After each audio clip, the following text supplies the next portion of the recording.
Hi everyone, this is Bonnie from Bonnie Caroline Makes Cards.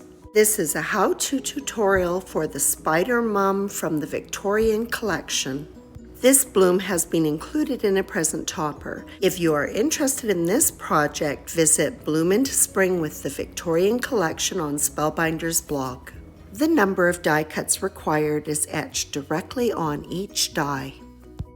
From Bristol Smooth cardstock, I die cut the largest petal 4 times, the mid-size one 3, and the 3 small ones on one die are also cut 4 times. The 4 largest petal layers were colored with 2 colors of Distress Oxide inks. With the petals right side up, twisted citron was applied in the middle and then blended out with scattered straw.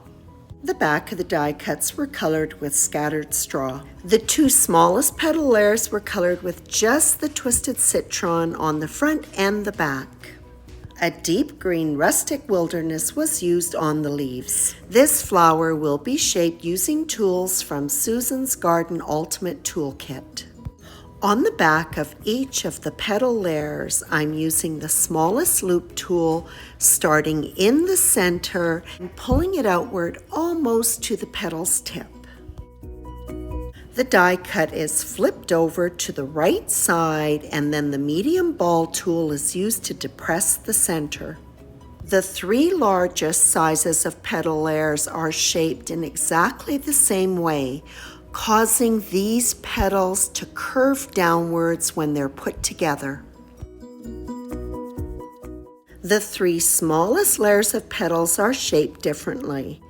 For the 2 larger petal layers out of this set of 3, the loop tool is used on the right side of the die cut, starting at the petal's tip, working towards the center, pulling it up, making them stand upright.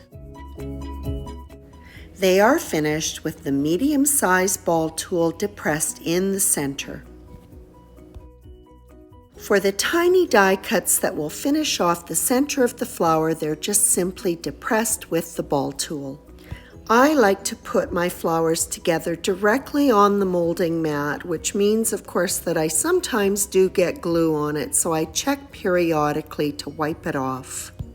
There are lots of layers to put together in the Spider Mum. Start off with the largest die cuts and work towards the smallest ones. As I put one onto the other, I offset those slender petals and depress it with the ball tool. The Spider Mum is easily colored, shaped, and assembled. When working with the smaller petal layers with their upright petals, I wiggled them in until those slender petals were nestled in with one another.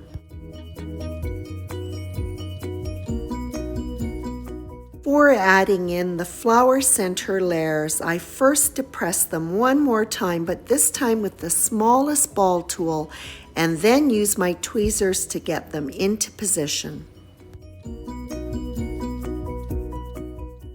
For my leaves, I switch over to the leaf mat. The leaves are right side up, and I use the smallest ball tool to draw in the central vein. Leaves are folded down, and I use a yellow gelato, which is essentially a crayon, to highlight the vein. Back onto the molding mat, squeezing the base together downwards, I just use the ball tool and depress it on the points of the leaves. One leaf is adhered to the back of the flower, but I just hang on to the other one until I put my project together. That completes this beautiful flower from Spellbinder's Victorian collection, the Spider Mum.